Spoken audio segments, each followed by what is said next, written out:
Good to have you at Urdu Audio Books. حاضر خدمت ہے سعدیہ راجپوت کا ناول عشق آتش، ایپیسوڈ 19۔ ایک پریشان حال عورت حیدر لوہار کی دکان پر آئی اور عجلت بھرے انداز میں بولی، پا حیدر، ماسٹر عبداللہ کتھے ہے؟ کیا ہوا؟ اپنا نام سن کر عبداللہ دکان کے اندر سے آتے ہوئے بولا۔ وہ عورت بولی، چھیتی چل عبداللہ، کوٹے تو ڈگ کے تیرے منڈے دا سر پاٹ گیا ہے۔ تیرے منڈے؟ پر ٹھٹک کر عبداللہ نے اسے دیکھا، پر کچھ کہنے سننے کا وقت نہیں تھا۔ وہ فوراً دکان سے نکل گیا۔ گھر پہنچا تو صحن میں آس پاس کی عورتوں کا جھمکٹا لگا تھا۔ ان کے درمیان ملانی جی چارپائی پر 2-2.5 سال کے بچے کو گود میں لیے بیٹھی تھی۔ بچے کے سر پر رنگین کپڑے کی پٹی بندھی تھی اور وہ بری طرح سے رو رہا تھا۔ ہڑ کیوں رو رہا ہے؟ دیکھ، تیرا ابا بھی آ گیا ہے۔ ایک عورت نے سہمے ہوئے بچے کو چپ کراتے ہوئے دلاسا دیا۔ بچہ غالباً بہت دیر سے ابا کے آنے کی نوید سن رہا تھا۔ جب بھی عبداللہ کو دیکھ کر مچلتے ہوئے اس نے اپنے ننھے ننھے بازو اس کی طرف اٹھا کر روتے ہوئے ابا پکارا۔ عبداللہ اس کے پاس آ گیا اور چارپائی پر بیٹھ کر اسے اپنی گود میں بٹھا لیا۔ حیرت انگیز طور پر بچہ اس کی گود میں آتے ہی چپ ہو گیا تھا۔ بچہ پرسکون ہو گیا تو عورتوں کا ہجوم بھی چھٹنے لگا۔ بچے کو تحفظ کا احساس دلانے کے لیے عبداللہ اسے اپنے ساتھ لگائے ہلکے ہاتھ سے تھپکیاں دیتا رہا، یہاں تک کہ بچہ اس کی گود میں سو گیا۔ عشاء کی نماز کے بعد عبداللہ مولوی صاحب کے ساتھ گھر واپس آیا تو وہ ایسے ہنس کھیل رہا تھا جیسے کچھ ہوا ہی نہیں، اور عبداللہ کو دیکھ کر روز کی طرح دوڑتا ہوا آ کر اس کی ٹانگوں سے لپٹ گیا۔ پھر دونوں بازو اٹھا کر بولا، ابا اٹھاؤ۔ اس معصوم فرمائش پر نہال ہو کر عبداللہ نے جھک کر اسے بازوؤں میں بھر لیا، پھر اس کے گال پر پیار کرتے ہوئے پوچھا، درد ہو رہا ہے؟ نہیں؟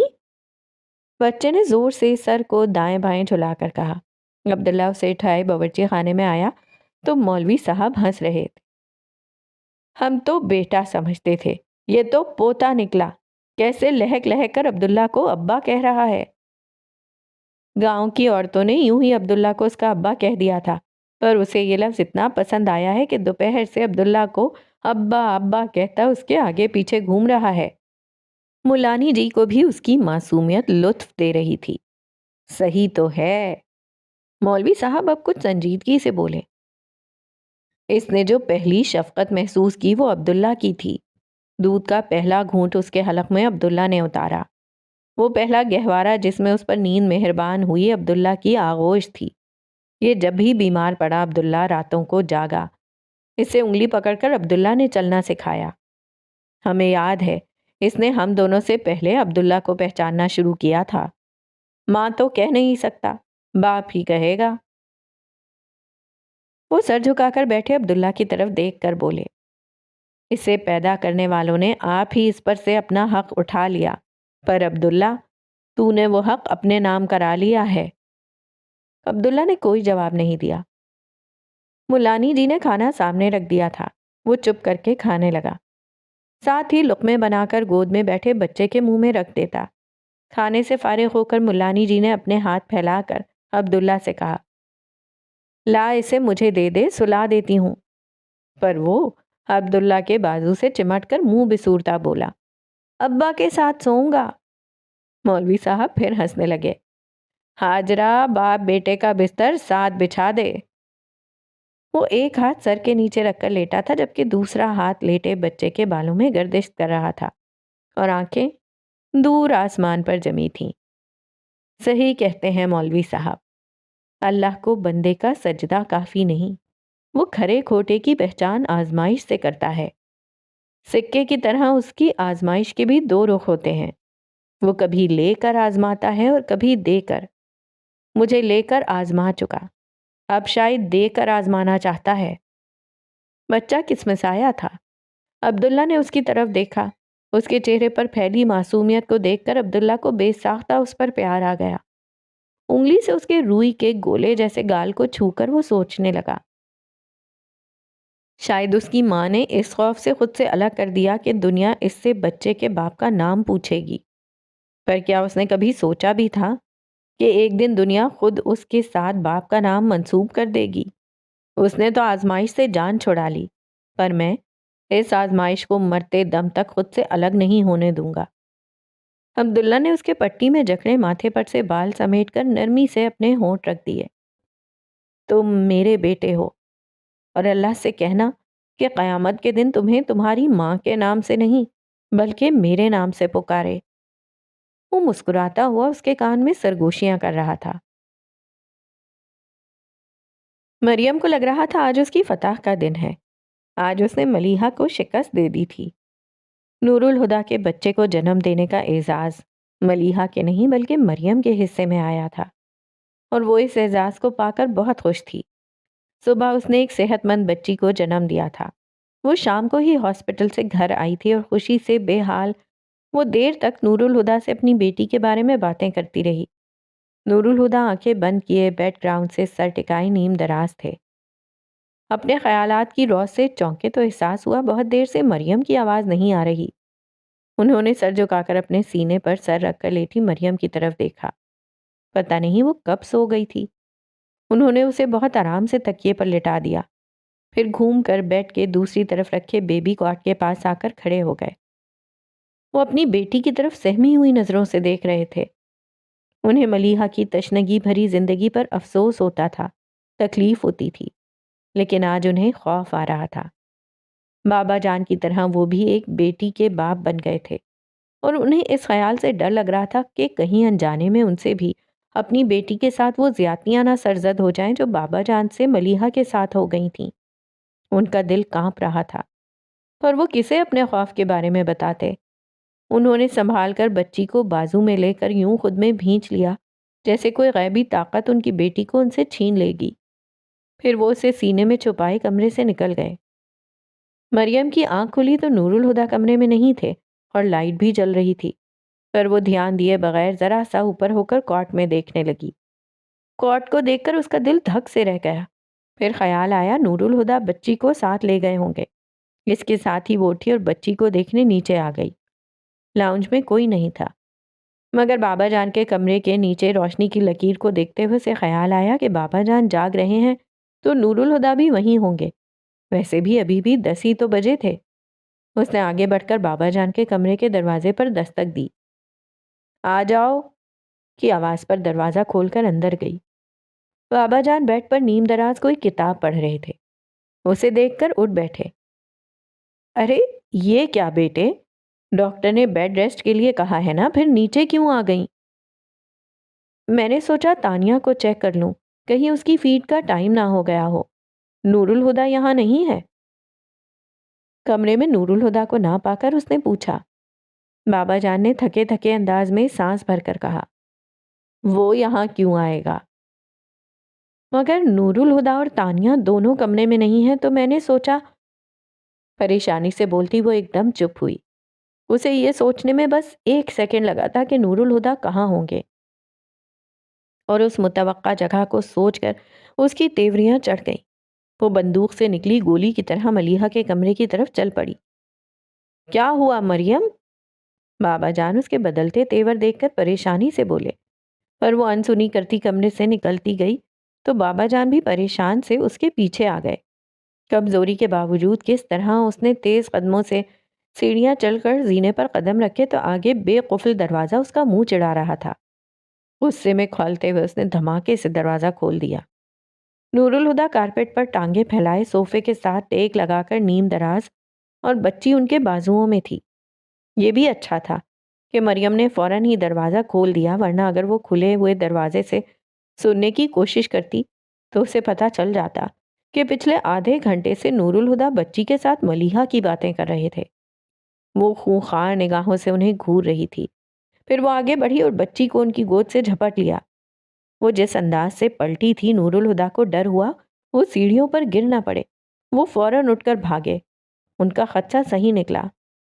باہر آئے تو بچے کو ایک بازو میں سنبھالے وہ ریلنگ تھام کر جھکی جا رہی تھی۔ اسے بہت زور سے چکر آئے تھے، مگر بابا جان نے اسے سنبھال لیا تھا۔